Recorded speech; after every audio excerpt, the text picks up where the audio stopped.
Assalamualaikum Ahmad. Waalaikumsalam. Silakan masuk. Assalamualaikum. Waalaikumsalam. Sini duduk Yan. Ada apa Yan? Gak ada lah, mau main aja. Oh, daripada main lebih baik kita belajar. Oke lah. Yuk belajar di kamarku. Mau belajar apa, Mak? Kau tahu nggak Yan? Besok tuh hari apa? Tahu lah, hari Selasa kan. Bukan itu maksudku. Jadi besok tuh hari apa? Besok tuh Hari Pendidikan Nasional. Apa tuh Hari Pendidikan Nasional? Hari Pendidikan Nasional tuh hari nasional untuk memperingati kelahiran Ki Hajar Dewantara. Terus?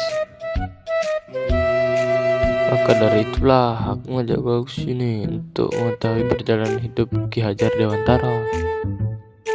Oh. Nah, ini dia.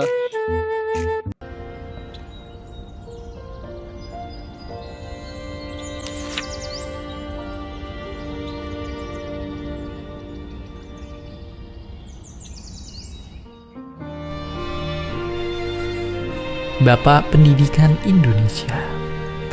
Sebutan yang akan terus dilekatkan kepada seorang pendidik bersahaja yang rela melepas jubah kebangsawanan agar bisa berbaur dan merakyat.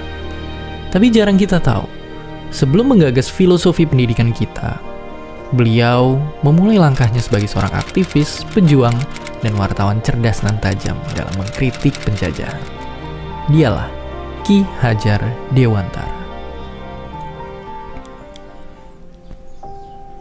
Terakhir di keluarga bangsawan dengan nama Raden Mas Suwardi Suryaningrat, ia lahir dengan tubuh yang sedikit berbeda. Sampai-sampai sang ayah memberikan nama pena yang lucu buatnya. Namun menurut sahabat sang ayah, bentuk fisik inilah yang menandakan sang bayi yang akan berpengaruh besar nantinya. Sebagai seorang bangsawan muda, Suwardi kecil memiliki hak istimewa yang tidak dimiliki anak lainnya. Lalu di masa remaja, beliau pun mendapatkan kesempatan untuk bersekolah dokter di Batavia secara cuma-cuma. Namun dikarenakan tubuh yang sakit-sakitan, beliau harus tidak naik kelas dan dicabut beasiswanya. Walaupun pencabutan ini juga dicurigai karena ada motif politis di baliknya. Tapi gagal menjadi dokter tidak lantas membuatnya hilang arah. Malah ia menemukan kekuatan baru dengan bersenjata, kertas, dan pena.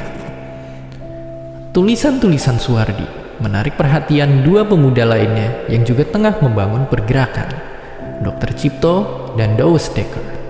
Ketiga orang inilah yang kemudian bahu-membahu menyebarkan ide Indonesia Merdeka lewat partai politik pertama di Nusantara. Ibarat mendapatkan angin, di sana Suwardi semakin garang mengkritik ketidakadilan yang menimpa bangsanya. Puncaknya, ia menuliskan sebuah kritik tajam yang ditujukan kepada bangsa penjajah. Tulisan yang sangat ironis menyindir perayaan kemerdekaan Belanda di atas tanah sebuah bangsa yang sedang mereka jajah dengan ongkos yang juga harus dibayar oleh orang-orang tertindas. Merahlah wajah dan telinga Belanda. Suara lantang Suwardi dianggap sudah keterlaluan. Bersama rekan seperjuangan, 3 serangga itu pun dibuang ke negeri Belanda. Raga boleh diasingkan, tapi bara dalam jiwa tegar menyala. Di tengah pengasingan, Suwardi justru tercerahkan. Ia mengenal gagasan pendidikan dari tokoh-tokoh besar yang ide-idenya kelak membawanya ke arena juang yang sama. Kembali ke tanah air, jalan terjal masih dihadapinya. Suwardi lagi-lagi harus berhadapan dengan pihak pemerintah kolonial. Celakanya, kali ini ia harus sampai mendekam di penjara. Tapi dari balik jeruji, hatinya gelisah mendengar kabar sang istri yang mengalami pendarahan parah sehabis melahirkan anak ketiga. Lalu, disinilah titik balik itu. Pada satu kesempatan, sang istri mengingatkan Suwardi tentang janjinya kepada sang guru agar mau mendidik kaumnya yang masih tertindas. Bagai mendapat ilham, Suwardi pun segera bersiap lahir menjadi sosok yang baru.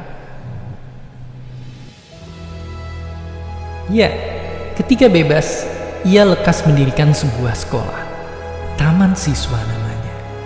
Sebuah cara perjuangan yang ia pilih untuk memperkuat rakyat dengan senjata terhebat, pendidikan.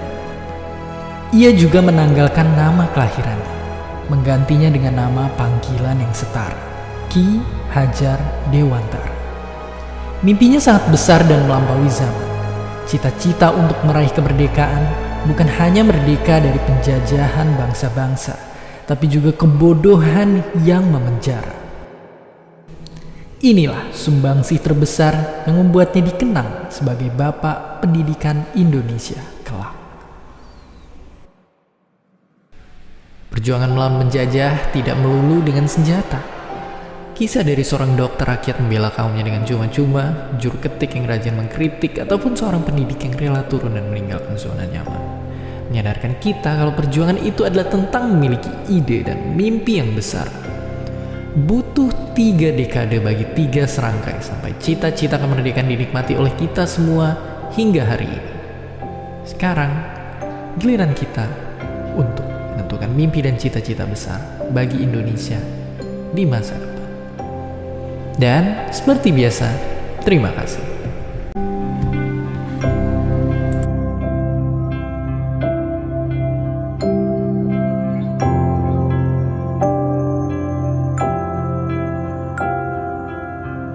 Terima kasih udah nonton Kok Bisa.